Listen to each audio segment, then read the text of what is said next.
বাবা চিল্লামিল্লি করছে, তুই তোর বাবার পকেট থেকে 500 টাকা নিয়েছিস নাকি? না না মা, আমি নিইনি। আরে তুই বল আমাকে, আমি তোর বাবাকে বলবো না। তুই যদি সত্যি টাকাটা নিয়ে থাকিস, ওই টাকাটা আমরা 50-50 ভাগাভাগি করে নেব। হ্যাঁ মা, আমি বাবার পকেট থেকে 500 টাকা নিয়েছিলাম। ও খেন্তির বাবা, তোমার 500 টাকা আর কেউ নেয়নি গো, খেন্তিই নিয়েছে। মেয়েকে 18 বছর ধরে খাইয়ে দায়ে বাড়িতে একটা চোর পুষে রেখেছো, চোর। মাকে আমি কেন বললাম? বাবা, এত সেজে গুজে কোথায় যাচ্ছিস রে খেন্তি? মা, আমি তো পড়তে যাচ্ছিলাম।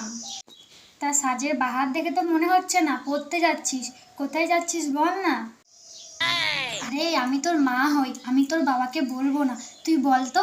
আসলে মা, আজকে না আমরা বন্ধুরা মিলে ঠিক করেছি, আজকে আমরা পড়তে না গিয়ে প্রিন্সেপ ঘাটে গিয়ে আড্ডা মারবো।